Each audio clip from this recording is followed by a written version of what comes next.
Welcome to Reverb Roundtable, a weekly show that brings the brightest creative minds and digital producers in sports, entertainment, politics, news, and more to share their stories and strategies that will help you become a better leader and creator. This podcast is hosted by Clark Campbell, the founder and CEO of Reverb Agency, an event media production company where the goal is always to make great events look great online. Building a social channel is hard. It doesn't matter how easy someone makes it look or how many people you have on your team. It takes work and, most importantly, a willingness to experiment. On today's episode, we have Beau Coffron, the brains behind Lunchbox Dad and the central team leader of social media for Life Church. Throughout his career, Beau has leveraged social media as a one-man team and as the leader of a multi-person team running 30-plus channels for the largest church in America. We dive into what it takes to build a social channel and the strategies that work no matter your team size. Now, on to this week's episode. Here's your host, Clark Campbell. Thank you, Tessa. I'm here, like she said, with my colleague, Haley Gutierrez, who has joined us for the first time on the Reverb Roundtable podcast because we are interviewing one of our longtime friends. His name is Beau Coffron, and it's not B-O, it's B-E-A-U Coffron. Just to get it right, we've known him for, 8 years. He's one of the most, like under the radar leaders that just pops up, and you're like, where did that come from? Like, just an incredible thinker, an incredible executor. Beau Coffron. Good morning, Haley. Good morning, Beau. How are you doing today? Beau, let's jump right in. How you doing, man? Where are you at right now? I'm doing great. Thanks so much, Clark and Haley, for having me on this morning. I am here in Edmond, Oklahoma, in the Oklahoma City metro area, here in my office at Life Church. Hey, we recently visited Oklahoma City. I have never been to Oklahoma City. Surprisingly nice, kind of out there on the plains. Oh, I have a question that's completely irrelevant to this podcast, Beau. I thought that Oklahoma was in the Midwest, but according to Google, it's just below the Midwest. So are you in the South? Are you in the Southwest? What is Oklahoma? That is the $1 million question, Clark, because it probably depends on who you talk to in Oklahoma and where actually in Oklahoma you are, because Oklahoma is like so middle of the country. So it could be Southwest, could be Midwest. You never know. It could be the South for some people. So I consider it Midwest, sort of, unless you're near Texas, right? Because on the Texas border. The South. Yeah, we border like 9 different states or something like that. It's crazy. That's impressive. Actually. I love Oklahoma so much. My sister lived there for a few years, so I got to visit Beau at Life Church. But yeah, it's such a great state. But from the true West, I'm a little confused when you say West because you're very far east from me out in California. That is true. As a native Californian, everything for a while, because I lived in the Bay Area for a lot of years. Everything like east of California was the East Coast to us. We're like, where is this? Where is this? I had to learn my geography moving out to Oklahoma.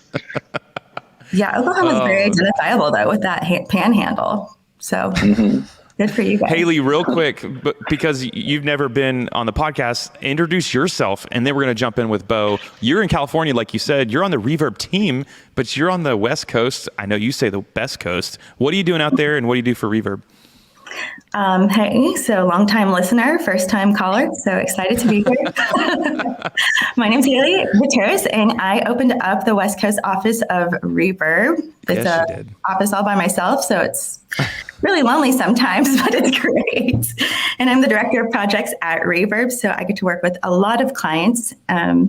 But I actually met Beau and Clark a long, long time ago when we were the first kind of pioneers out there in the church social media space.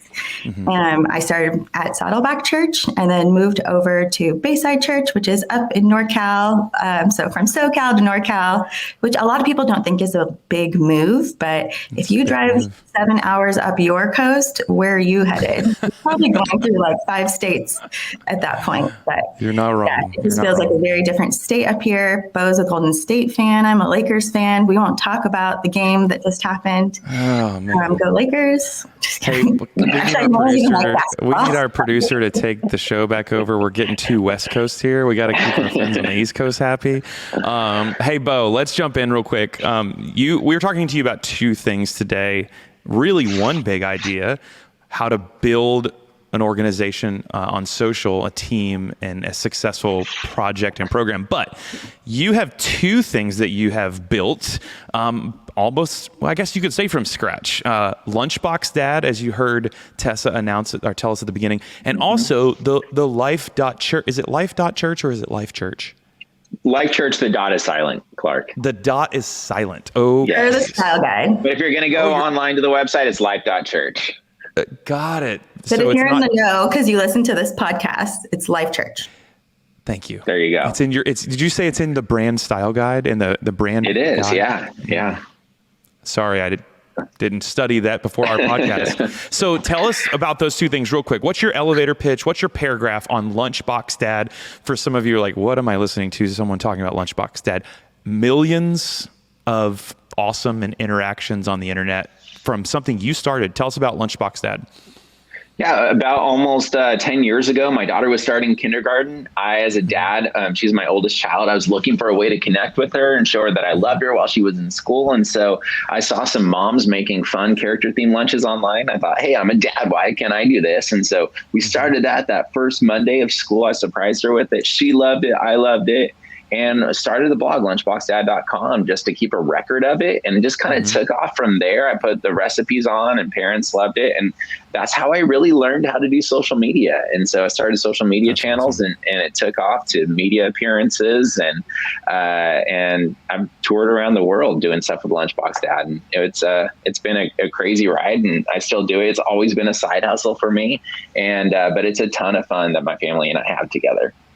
Do you remember, Beau, what that first lunchbox was? Yeah, it was Hello Kitty. Oh, so cute. And I was terrible at photography then and everything, and just learned along the way. So I cringe a little bit looking back at some of the pictures and how I wrote, but that's what we do as creatives. We just learn along the way and get better, right? Yeah, you have to start somewhere. I'm sure so much of what you've learned, which we'll talk about today, can apply to what you do in a much larger organization. But I mean, something so organic, something so small. You just had an idea to help your daughter.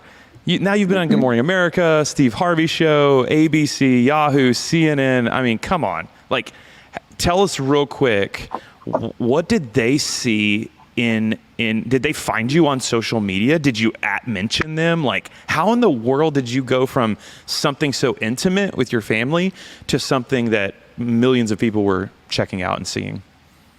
Yeah, one of my wife's friends, for our first TV appearance, it was there in Sacramento, actually. And it was like, good day, Sacramento. And that was our first TV appearance, my daughter and I, and one of our friends just sent my blog in randomly without telling us. And they're like, hey, you want to come on TV and make some lunches with your daughter? I'm like, great. I have no idea what I'm doing, but I'll do it. And it was really just a lot of hard work from there. It's not like it took off overnight. A lot of people think, especially now with social media, it's like, hey, make this go viral and do this. And all of a sudden overnight sensation. But what I've really found is that getting big and growing channels is not an overnight success story. It's a lot of hard work, and it's putting in those long hours that no one ever sees. And then eventually, hopefully, it pays off. And so that's kind of what happened there. And it took about a year after that for it to really catch on. And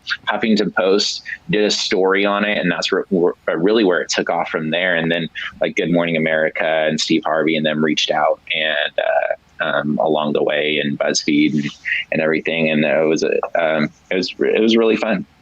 That's It's awesome. a lot of hard work that no one ever sees. Can you repeat that again for Gen Z?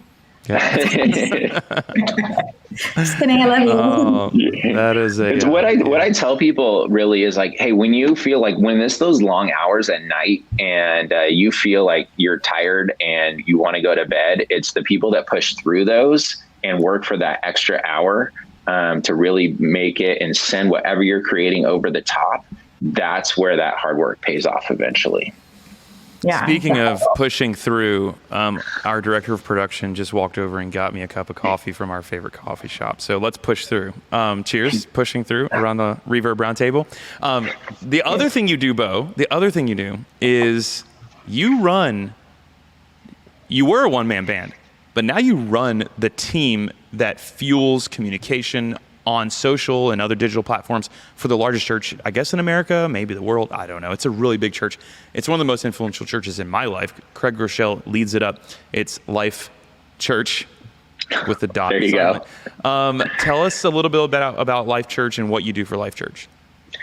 Yeah, so I've been blessed to work at Life Church for the last 5 years now, and I'm the central team leader for social media here at Life Church, and that is a really long title for basically how I lead the team for social here. I'm on the communications group, and so we handle a bunch of channels here. Mainly, I have my hands in our global channels on a daily basis, and all our campuses have channels. We currently have 36 locations, and then as well as Life Church Online, and everyone has their own channels as well. And I help coach in that area. And so it started, I was the first person that they brought on 5 years ago, where it's kind of centralized for social media. It was spread out among a lot of different teams then, and then it's slowly grown over the last 5 years, and kind of just now we're a team of 7 for our social media team. But there's other teams too, where we have a social media filmmaker on creative media and community manager on Life Church Online, and everything along those lines. And so it's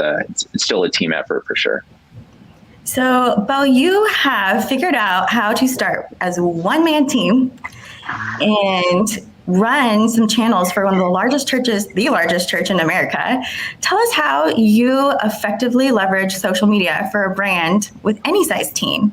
Yeah, I think first of all, it's trying. You got to understand the brand, what the mission is, and what you're trying to do, and then for your target audience, who you're trying to reach, and what are their needs. And so you got to find out, like, okay, what's the problem? And that's the same with like Lunchbox Dad too. So either way, no matter what size brand you're working for, whether you're running your own social channels, or whether you're doing it for an organization, or you're in an agency and you're running it for a client, it's what problem are you trying to solve, and what value are you going to add to the people who you're trying to reach? And I think big picture, that's kind of what we're dealing with on a regular basis here.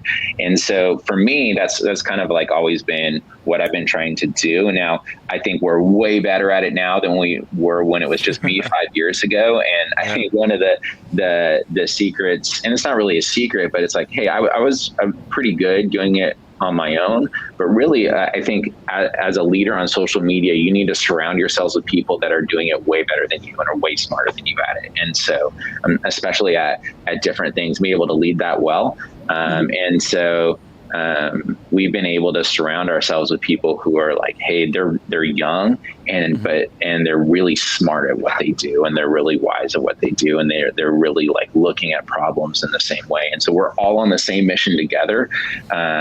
And that really helps a lot. So for my team now, so I said I'm the central team leader. And so then on my team, there's also someone who day-to-day is in the Life Church Global channels, which are the large channels that you see. And then there's also a team member who helps with Pastor Craig Groeschel's social media. And then we have a designer on our team who designs for Pastor Craig as well as for our global channels. And then we also have non-branded channels that we use to help drive traffic back to our branded channels, but also just reach people where they're at and bring hope in what, as we all know, social media can be a dark area. Yeah. And so just bring hope and encouragement as well. And so we have... Beau, hold on. I want to really push on this before you continue on that. This explanation of these non-branded channels. This is one of the most fascinating things about what you do as an organization at Life Church. You have all this real estate floating out there on the internet that is non-branded, that's serving the ultimate purpose, which you said is most important. Like, what's the purpose, right? That's the most important thing. Who came up with that? And then explain to us what those platforms look like. Just give us, the viewers who are driving or listening, they can't look at their phone right now, give them an idea of what those non-branded platforms look like and why. Who came up with the idea? Yeah, so my boss's boss, Pastor Bobby Grunwald, who started the YouVersion Bible The Bible app on your phone. Yep. Yes, he is amazing, and he came up with this idea and pitched it to me. He's like, "What do you think?" And so then we worked out the strategy for it. There was someone that we brought on who he is on my team, is Instagram channel manager, so he helps coach across the organization. But day to day, he's in these Instagram accounts that really they bring, and that's part of our branding guidelines too for social media is just bringing hope and encouragement to people where they're at. But also the strategy is these are large channels now that we experiment with different types of content on there. And so you might never know that it's Life Church, but we're like, hey, is this going to work? Instead of putting it on our branded channels, we're like, let's try it with our non-branded channels first. And it might work, it might not. And so he, without having to worry about brand guidelines and fonts and colors and different things, he could really put stuff out there that is really, okay, is this big blocky font going to work? Is this design here going to work? What about white background with black text? Is that going to work better? And then we could bring our learnings from there onto the branded channels. How many people follow those accounts? We have overall right now, and so then we expanded it to Facebook as well. So overall between Facebook and Instagram, I think currently we're a little over 5 million followers on there.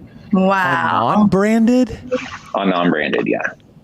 Oh, that's amazing. My gosh. I created an account back in the day, my time at Saddleback, that I just used to like leverage hashtags at events. Mm-hmm. So I feel like I kind of was on the same page as you guys. Yeah, there you go. One church, many locations.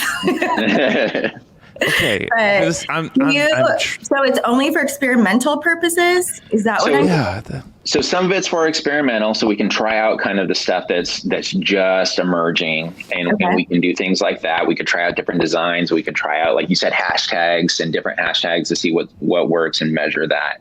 But also some of us are driving traffic to so you have this large audience here, and we want to drive it to Life Church Online.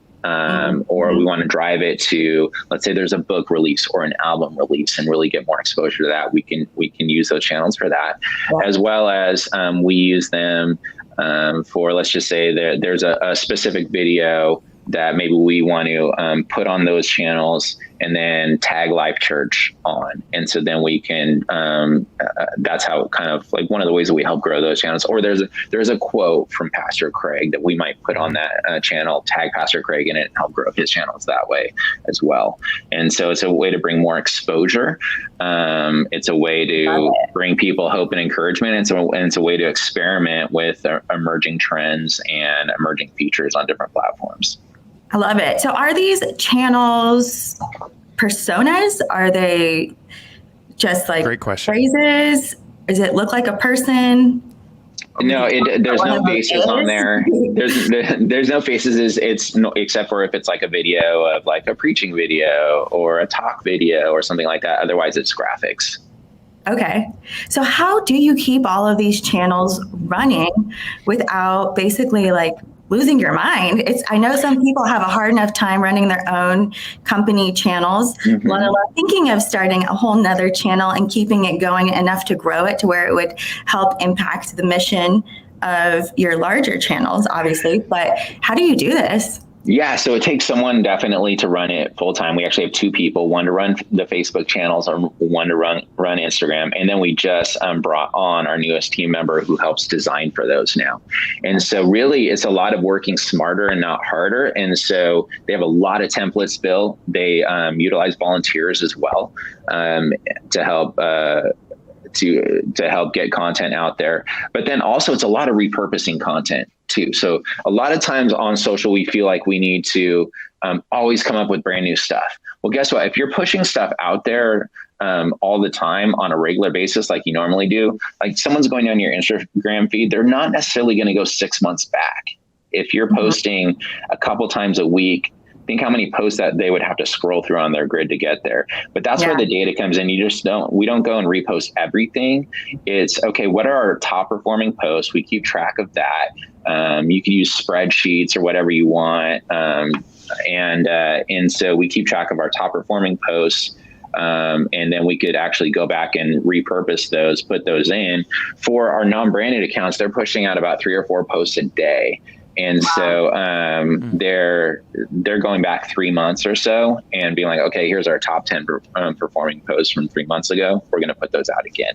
And so it's not, once you get that bank of content built up, then you can start repurposing that. And they are also using stuff from Life Church channels or like they borrow from each other. So we have about 18 non-branded accounts and we're borrowing from each other's channels and stuff like that. So it's not a lot of creating stuff from the ground up. There is definitely some of that, but you do templates, you repurpose content, and you're not always having to think about what the next big thing is. I love that. Thinking smarter, not harder, leveraging what you have on the platforms that you're running and going back and seeing what the best performing posts were and trying them again. I love it. And as one of our mutual friends says, repurposing on purpose. That's fascinating to see that. Now, I'm fully transparent here. I am overwhelmed thinking about all of this that you're carrying, your team is carrying. And I have a non-technical question. I have a culture question. I know how hard it is for us to keep our social content moving. And we just run this little organization in Southeast Tennessee. How do you keep your team? And the West Coast. Yeah, hey. Point taken. The West Coast too. Thank you. How do you keep your team moving and confident and like having a sense of purpose when it comes to managing all this digital real estate without getting overwhelmed or exhausted or tired and feel like they're having to hustle 22 hours a day? Like, how do you keep your team healthy? Yeah, I think that's a great question. And I think everyone, especially over the past year that works in social media, can have those moments of burnout and exhaustion. And there's no escaping that. It's just being able to, I think, recognize that early and being able to take time when you need it. But overall, I think that sense of purpose and mission comes from the top down. And here at Life Church, that comes from Pastor Craig. It comes from our leadership team. And just from the top down, they're always communicating mission and that we're all together on this. And they're very strong in that. It's one of the best leadership organizations I've ever been a part of. And you can listen to the Craig Rochelle Leadership Podcast and Pastor Craig, he just talks so much about leadership culture and mission. And it's not just talk, it's how he lives it out here. And so that comes from the top down. And so as the leader of my team, I'm taking my cues from the leaders above me. And so that's really how it works. We also have a lot of fun. And so it can't just be like nose down work all the time. One of our core values here at Life Church is we're going to laugh hard, loud, and often. And we try and do that on our team as well. And so, there's times where, we're tired and we recognize that. And that's where the team comes in, where we're just like, hey, don't worry, take the day off here. We'll get it covered. And, I love that. Or, we just had someone go out on maternity leave on our team. And that was something, and it was unexpected, not the maternity leave, but just when she went out, and it's like, hey, as a team, we're going to band together and we're going to make this happen. We're going to do it. And might take a day or two to kind of get everything running smoothly, but we're just going to work together and get it done. And that comes from the top down, like I said. So it's that leadership culture that you're in, and also just constant reminders of why we're doing this. And so when you have a purpose, and you're all together and you hire people who, like, from the very beginning, they realize the mission that they're on and the purpose that they have. And in our case here, it's just really like, hey, bringing this hope and encouragement as a church. And I think that is what we always go back to, is that, we have an eternal purpose here. And for us, it's to bring the hope of Jesus Christ. And so as a church, we're all about that all the time. And that comes from right? Yeah, absolutely.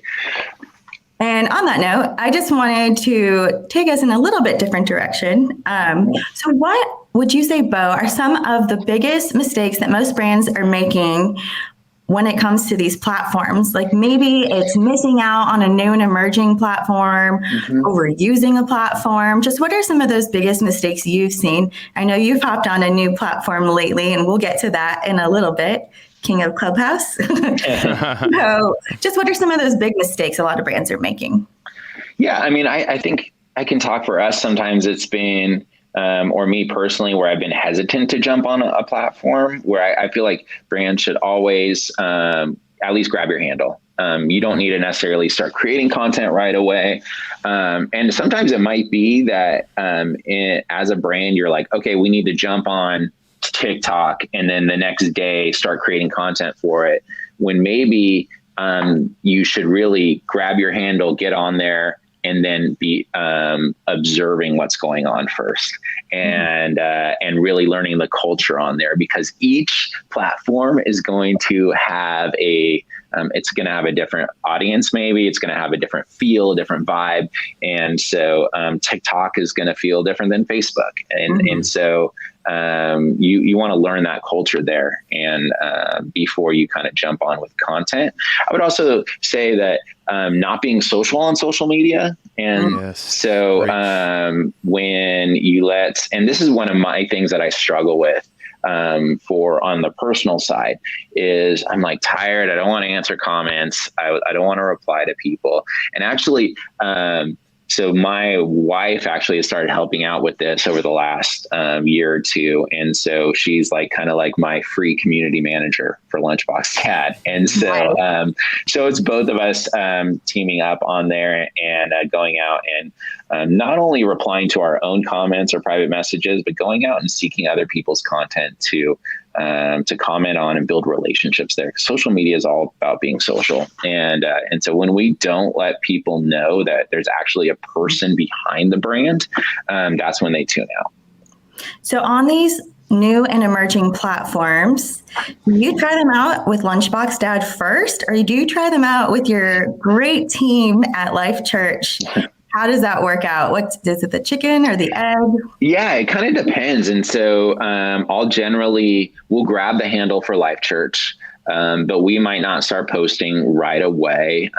We might, like as a team, like we all might jump on there and try and figure out, is this something we want to put energy and time into? Like, for example, you mentioned Clubhouse. I've been on there quite a bit. I've mainly listened, and I've moderated a couple rooms on there. We have a Life Church group on there, but it's not really going right now because we're trying to figure out, okay, everyone, no matter what size brand you are, you have limited time and margin and energy, and you need to figure out where the highest ROI is for that. And so when you're going to say yes to a new project, yes to a new channel, that means you're saying no to something else. And so you have to take time away from something else to put it into that new thing. And so is that ROI going to be there? And sometimes it's taking a chance, like you're not sure, but sometimes it's like, you know what, we need that's a great platform to be on, and we'll observe it for a little bit.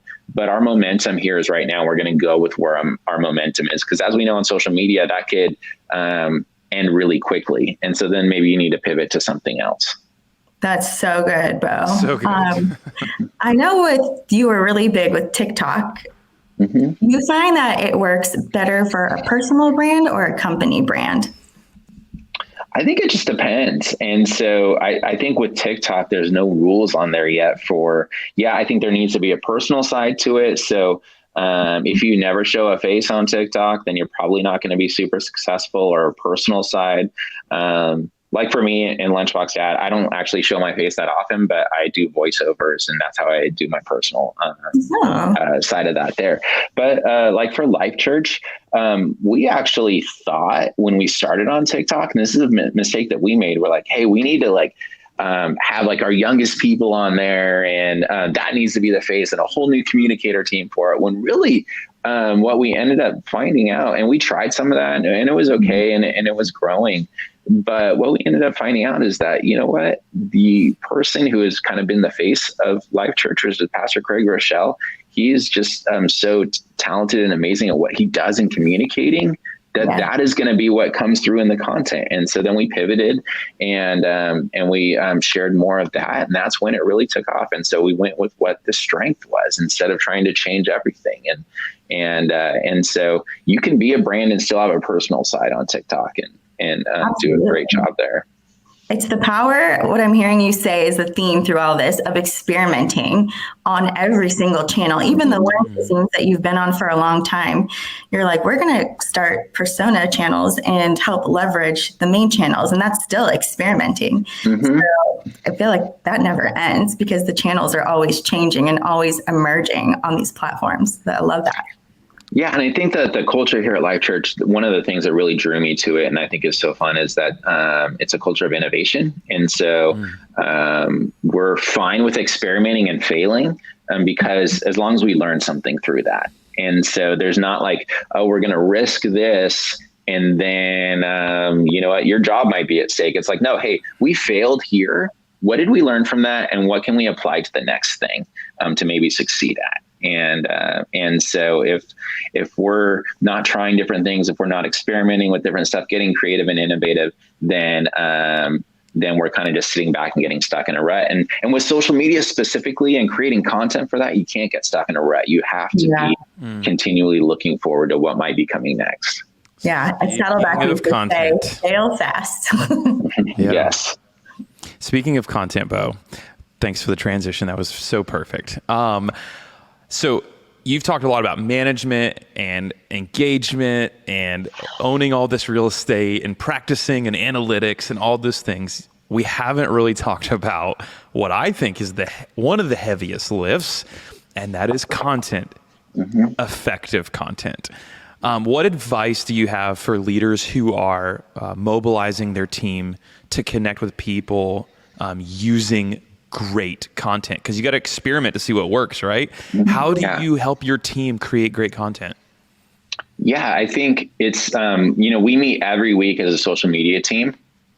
And sometimes that's strategizing. I should say at least once a week. So we have like a standing meeting every Tuesday morning, right after this recording here. I'm going to go into it. And we kind of split our time between strategizing new ideas and then looking at the data for what we've done for the last month or two. And so we get really granular in like, okay, we're looking at this piece of content, whether that's a graphic or a video or a photo, whatever type of post it is. You're like, what do you guys think as a team? And from our interns on up to whoever is in that meeting, it could even be my boss's boss if they were in here.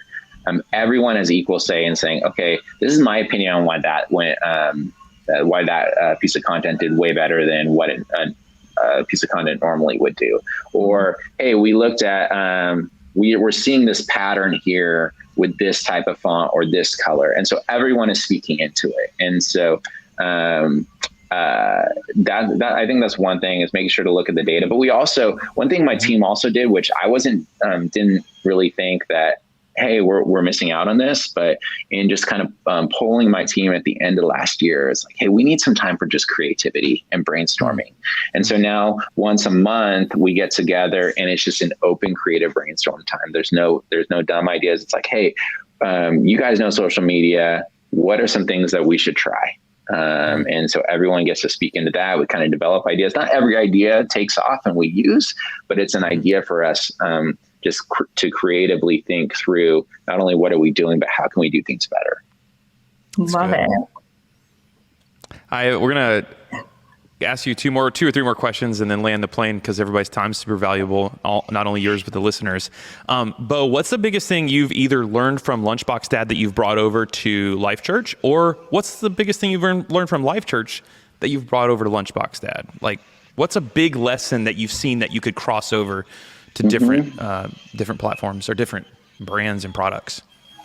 Yeah, I think it's more 2020 taught me this and taught our team this, and it has applied to Lunchbox Dad, has applied to Life Church. It's just being able to flex and pivot fast. You can have a strategy and a plan. And I think that one thing at Life Church we were really good at doing before 2020 was having this content calendar. And in social media, we talk a lot about that, right? Like, what's your content calendar? How far out do you plan in advance? How far do you create content? And that is super important. But then also in the middle of that, being able to flex and be like, this is not what the world around us needs right now.